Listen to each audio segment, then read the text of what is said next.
Hi, my name is Fennell Belfort, and today is the 18th. Today we're going to be doing a presentation regarding the skeletal system.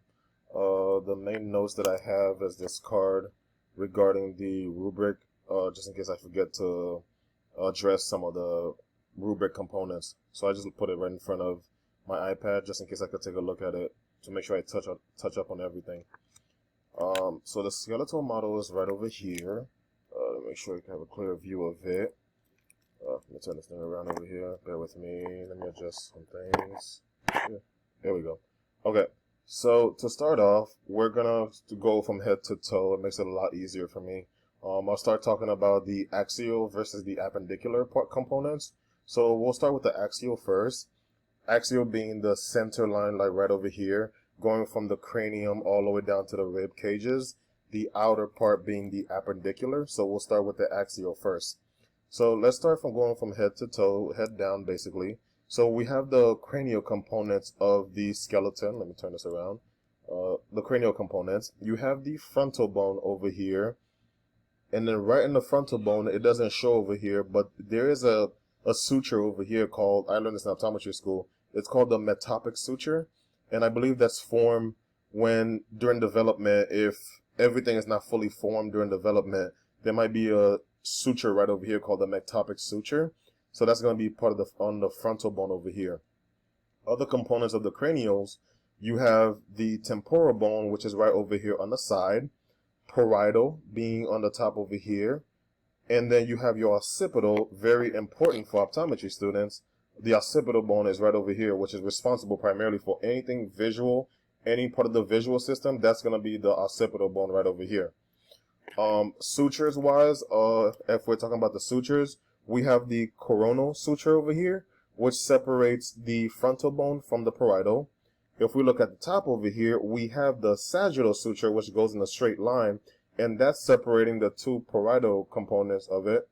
Back here, more towards the occipital bone, you have your lambdoid, another suture called the lambdoid suture.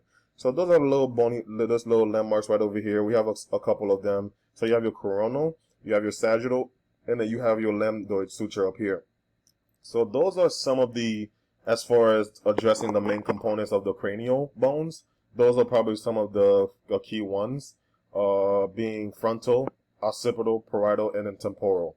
Going up more on the side over here, if we're staying closer to the face, we have the maxilla, which is basically your jaw. Let me make sure I'm pointing it correctly. Right over here, this is your jawbone right over here. That's your maxilla. We have your zygomatic bone, which is your cheekbone, essentially. Then going more into this, you have your nasal bone, which is essentially the nose. And right in the interior aspect, you have a little bony projection. That's your vomer bone. That's part of your nasal bone as well. Let me light this up. Obviously, on the interior part, this is the orbit right over here. And then we have several bones literally going on all the orbits over here. I won't have time to name all of them, but for first year in optometry school this year, we actually went into detail into some of the bones. If I was able to lift, I am able to lift this. Okay, so if we lift this over here, on the inside, you probably can't see it, but we do have the sphenoid bone. The sphenoid bone over here has a greater wing and it has a lesser wing. Now that's very important for us being an optometry student because there's a very important component that sits in the center of the sphenoid bone, and that's called the sella turcica. Sella turcica, around that area, we have the nasal fibers that crosses around that area. So any type of lesion we have going on towards the sphenoid bone, that can cause some huge impact on the visual field because we have fibers on the visual field that crosses near the sella turcica.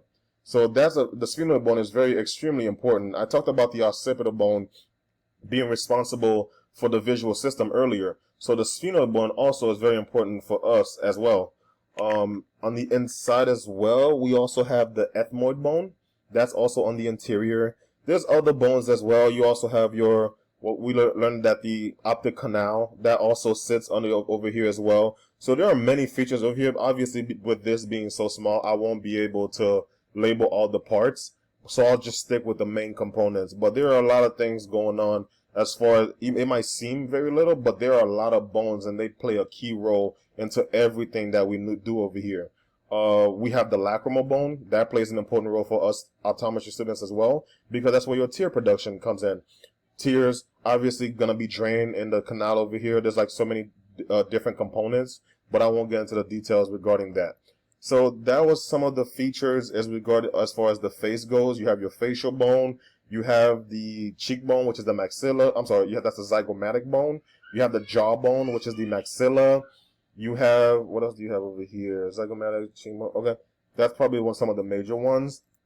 Going back over here, let me show you some of the vertebra. We have the cervical vertebra, which is essentially part of the neck.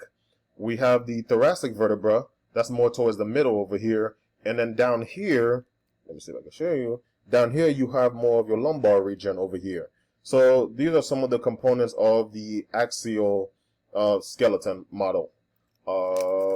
Make sure I didn't miss anything as far as the axial. And then these are your rib cages over here. Over here is your sternum. These are flat bones right over here. Very important right over here, part of the sternum. You have your manubrium right over here. That's another flat bone as well over here. So that's some of the features on your axial skeleton. Then from the appendicular aspect, we have so many different bones going on over here. You have a flat bone over here, which is your scapula.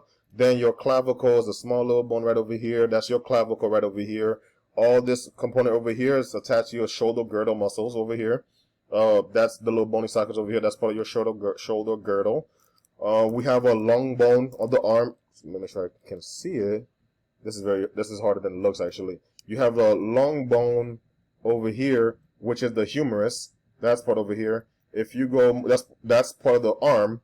Then as you go further down, you have your forearm over here. You have two long bones. You have your radius, which is more on the thumb side, and then you have your ulna, which is more on like the pinky side. So this is what you have. You have the radius, and then you have your ulna. That's part over here. Then as you go over here, you have your small little digits. You have your carpals, the metacarpals, and the phalange. That's part of the hands. And as you get towards the feet, it just changes to tarsos, which is essentially the same thing. You have tarsos, metatarsals, and phalanges in the feet, and the carpals and the metacarpals and the phalanges are in the hands. So those are essentially that part. Then as we come further down over here, we have more long bones. You have this huge thigh bone over here, which is your femur. That's a long bone right over here. Down here, we have two more additional long bones as well on the legs. You have your the bigger one here being more on the anterior, not on the anterior, being more on the medial aspect. You have your tibia, which is the big bone. On the side of it, you have a small little long bone. That's your fibula over here. That's very important for us as well. Then as you get closer to the feet, like I was talking about before, there's more bones, but the main one we'll talk about, just your tarsals, metatarsals, and then the phalanges down over here. What other features that I missed are very important? Bones, components, okay. Yeah, so over here, this is your pubic area right over here. So that's all your pelvic girdle, your hip bones, your hip joints, all of them are located into this region right over here. I've already talked about the sternum, so this part right here being the axial skeleton, this part, the extremities, being more of the appendicular. We went over the head area over here, the head part being all that contains all the cranial components. And for me, being an optometry student, I would say the key important point bones, if I had to name a couple of them, definitely the occipital bone, because that's a huge part of the visual system and the visual pathway. So any type of damage we have going on over here, we know something is going on in the occipital bone because it's primarily responsible for visual. And then you have the sphenoid bone, which houses the sella turcica. And then we also have our fibers that projects to the visual field that crosses near the sella turcica, the sphenoid bone.